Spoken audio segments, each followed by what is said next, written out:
TV Artilheiro. As duas coisas, diríamos. Eu tenho uma dúvida em relação à formação da equipe, muito também pela a característica tática do adversário, que a gente está estudando durante a semana. E eu já tinha essa dúvida desde o jogo lá de Natal. Só que no jogo de Natal eu tive pouco tempo, né? Entre o jogo do Criciúma, com viagem, e acabamos fazendo 2 treinamentos lá, sendo que um deles a gente até evitou treinar, porque a gente saiu de madrugada aqui para viajar, então acabou fazendo um trabalho mais leve no hotel. E eu tive só um dia de trabalho de campo, que era a véspera do jogo.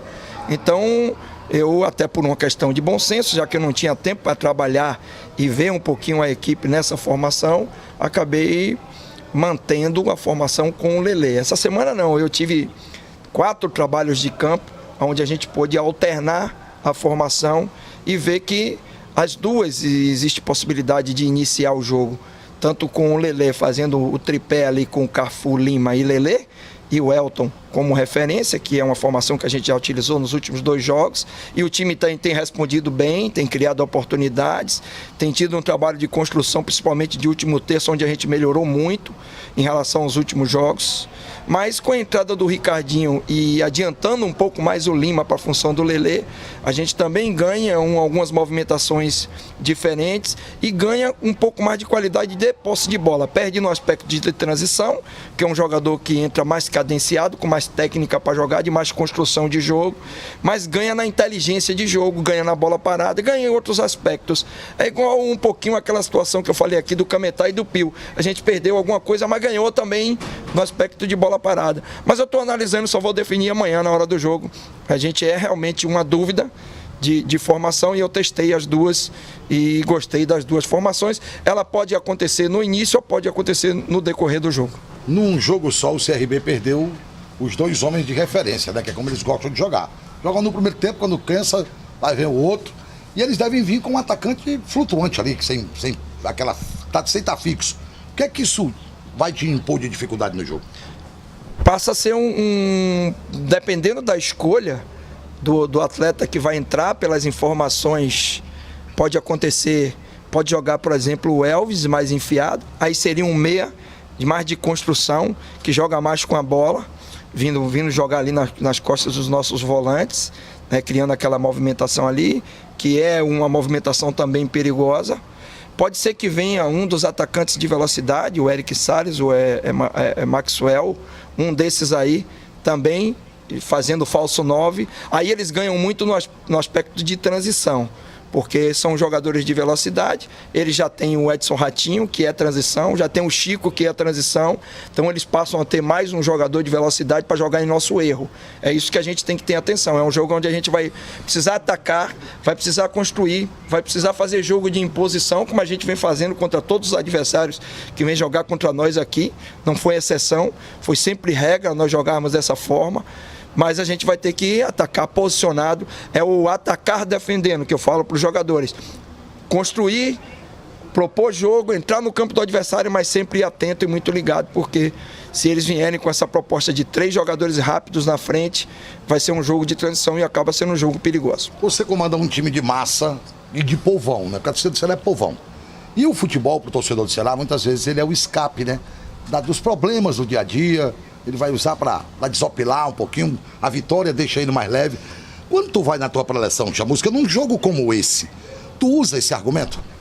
Então, a mobilização e a participação do torcedor, a razão do futebol é o torcedor, né?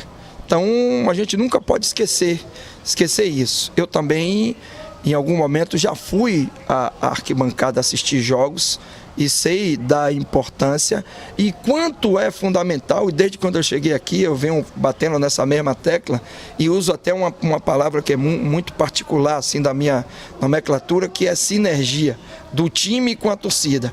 E isso tem acontecido. E aconteceu de uma forma muito interessante no último jogo, contra o Criciúma. A torcida ficou na parte inferior, muito próximo ao time, e o time começou muito forte. Jogo muito parecido com o jogo do Juventude, onde a gente também, o jogo do Oeste, onde a gente começou muito forte e a torcida jogou junto com o time. Então, é claro que a gente utiliza, é um aspecto positivo, e quanto mais a gente vencer e continuar crescendo na competição, a gente sabe que vai aumentar o público, e isso é muito bom para nós. O jogo com público, com mobilização, isso faz com que o jogador se sinta mais motivado e entre nesse aspecto emocional com a intensidade de jogo maior, que acaba ajudando na construção do resultado final. Você se dá o luxo de ter o artilheiro do teu time do banco. Porque o Raul, depois do gol marcado, ele é o artilheiro do teu time na Série B. Bateu. Você tem um trabalho especial, um cuidado especial? Você olha para o Arthur de uma maneira diferente? Existe esse cuidado com o jogador, Chamusca? Sim, a gente tem sempre conversado individualmente com o atleta, porque eu gosto de fazer muitas intervenções individuais. Eu não gosto muito de ficar expressando determinados sentimentos com a coletividade, com o grupo. E acho que até os elogios, eles têm que ser coletivos, mas as cobranças um pouco mais fortes, as correções também são interessantes quando elas são individuais. E depois, até em algum momento, a gente colocar para o grupo isso. Essa semana, por exemplo, nós fizemos, apesar do momento nosso ser um momento positivo, apesar de a gente ter vindo de uma sequência de 3 resultados positivos, nós fizemos uma palestra com eles sobre o último jogo, mostrando imagens do jogo, onde a gente mostrou muitas situações onde a gente precisa evoluir e corrigir. Posicionamento, corrigir. Existem 2 tipos de erros no futebol. O primeiro erro é o de tomada de decisão, e o segundo é de execução, e a gente mostra o que aconteceu em cada jogada e procura corrigir dentro do campo quando a gente tem uma semana cheia, como nós tivemos essa semana. Então eu procuro sim conversar com o Arthur. Ele é um atleta que tem uma boa postura, muito equilibrado, tem um comportamento muito bom no dia a dia, não é um jogador empolgado nem deslumbrado. Ele está vivendo, ele está saboreando, usufruindo do momento dele, mas está consciente que ele é um jogador ainda em formação. Ele vai precisar ainda passar por experiências e por períodos de maturação, onde ele vai se tornar um melhor jogador, mas ele está vivendo um momento muito bom, muito por mérito, porque é um jogador que se entrega, que gosta muito de ouvir orientações. Isso é importante para um atleta, e acaba corrigindo algumas situações de treinamento, já que ele está sendo formado ainda, e acaba aproveitando bem as oportunidades. A gente está muito feliz com o momento dele, mas com o pé no chão, de que ele vai ter que continuar crescendo, e a gente tem que saber aproveitar esse bom momento dele também. Eu tenho que ter essa sensibilidade. Para finalizar aqui de minha parte, Chamusca, você falou na execução, né?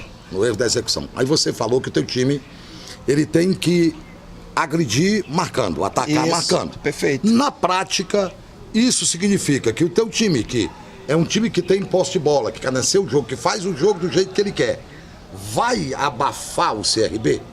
Então, a gente tem uma forma de jogar que a gente vem apresentando em todos os jogos. Claro que em alguns momentos você sobe um pouco mais a sua linha, pressiona um pouco mais o adversário. Você está jogando em casa, isso é uma coisa natural que acontece, porque o próprio torcedor empurra para que isso aconteça. Mas tudo isso de forma organizada. A gente não pode sair de forma desequilibrada e desorganizada para tentar abafar o adversário e começar a tomar contra-ataque, que aí o jogo acaba ficando complicado. Como eu falei, jogar com intensidade, fazer com que o torcedor jogue junto com o time desde o primeiro minuto de jogo, fazer um jogo de imposição, certo? Mas sempre com precauções, com organização, para que a gente não seja surpreendido, porque o adversário vem com essa proposta e sabe que a gente tem qualidade para propor, e eles vão tentar jogar no nosso erro. Isso é natural. Então a gente trabalhou durante a semana, os jogadores estão conscientes disso e estamos preparados para fazer um grande jogo. Obrigado. Em relação a essas atividades de uma semana cheia, geralmente num jogo como esse, a gente tinha pelo menos como visto que esse treinamento de hoje, agora de manhã, seria à tarde. Essa opção pelo treino de manhã foi da comissão técnica, do departamento físico? Foi uma decisão tomada em conjunto? E teve algum motivo para que esse treino fosse pela manhã? Não, todas as vezes que a gente jogar à tarde, o treino vai ser pela manhã, na véspera. Com exceção dos jogos fora de casa.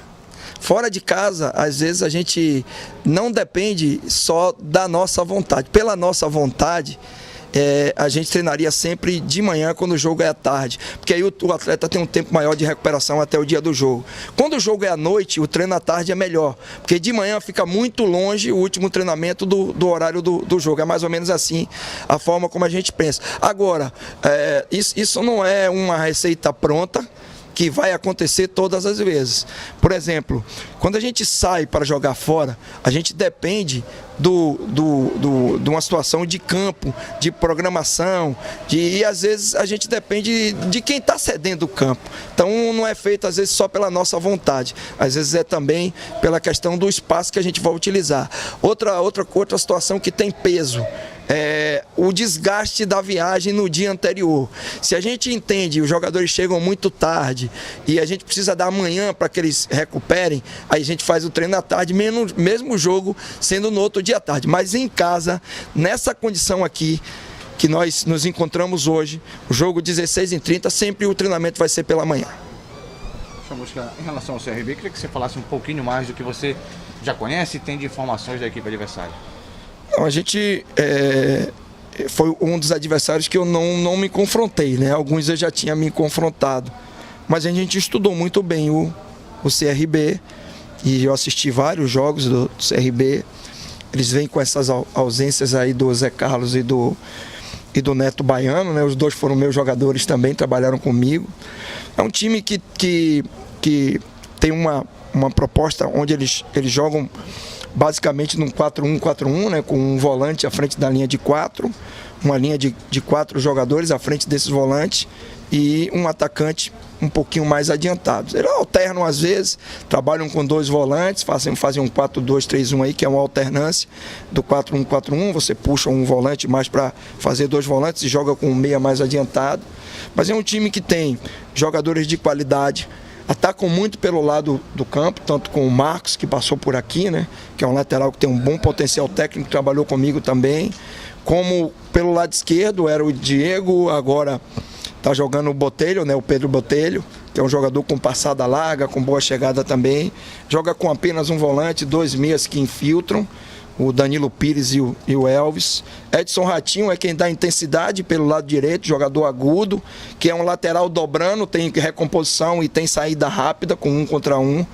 E tem um jogador que hoje está fazendo uma diferença no CRB, que é o Chico, que é um meia que trabalha na zona central, mas que também pode vir trabalhando pelos lados, com muita mobilidade, com 1 contra 1, com bom poder de finalização.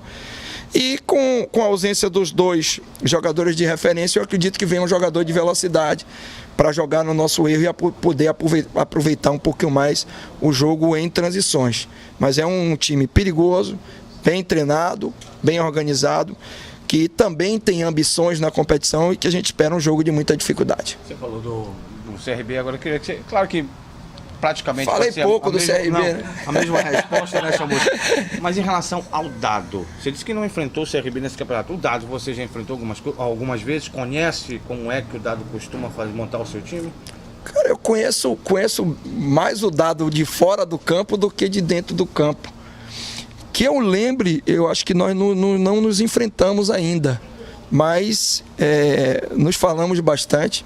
Fizemos o curso agora da CBF juntos, em dezembro, ficamos 10 dias lá, e ele sentava do meu lado no curso. Inclusive, foi até interessante, e foi uma coincidência, porque ele estava saindo do Paysandu, e eu estava chegando no Paysandu, e foi muito importante a gente sentar lado a lado, porque ele me passou informações muito importantes em relação à característica individual, ao clube, à atmosfera, à torcida, tudo isso que foram muito importantes no meu trabalho no Paysandu.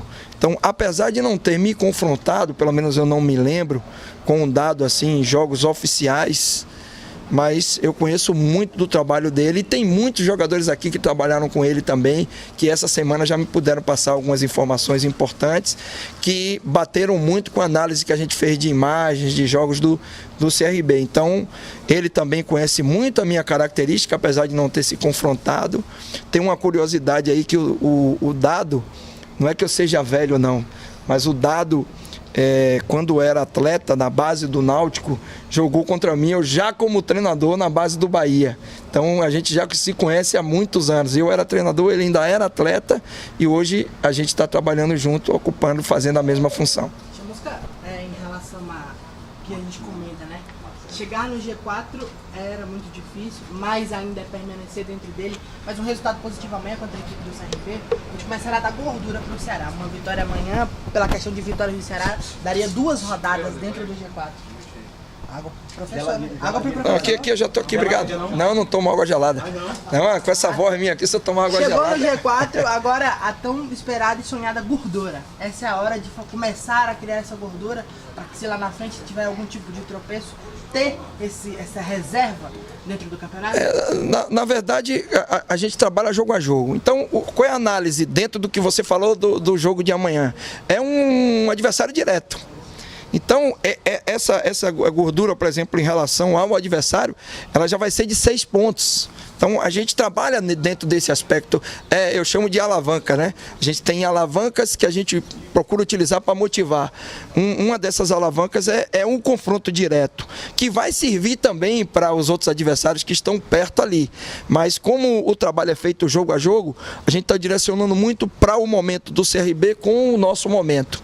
E realmente é um aspecto motivacional muito interessante, porque a nossa luta agora e o nosso trabalho é essa manutenção no segundo momento da competição dentro do G4 e, claro, tentar buscar um posicionamento melhor dentro dessa condição.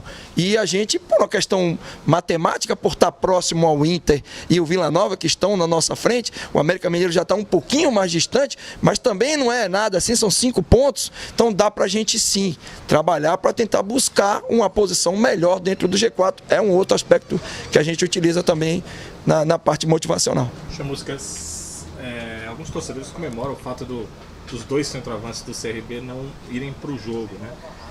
Mas ficou mais difícil para analisar o que é que eles vão ter em campo com essa situação de quase necessidade de não ter um centroavante de área, porque o CRB perdeu seus 2 centroavantes? Eu diria que é uma situação que você precisa analisar com cuidado, né? Porque o jogo a construção de jogo deles passa muito pelo lado do campo, pelos laterais, pelos jogadores que jogam pelo lado. Edson Ratinho é um jogador que dá muita amplitude e cruza muitas bolas na área. O Marcos também tem essa virtude. E sem uma referência, talvez eles tenham que mudar a característica do cruzamento, porque aí vai ser um cruzamento mais de bola rápida, é uma bolinha mais para trás, não é aquele cruzamento para o referência buscar um cabeceio dentro da área. Mas não acredito que esse modelo de jogo seja alterado pela ausência do 9. Eles vão manter o modelo de jogo, só que mudando a característica um pouco da forma no último terço que eles vão utilizar.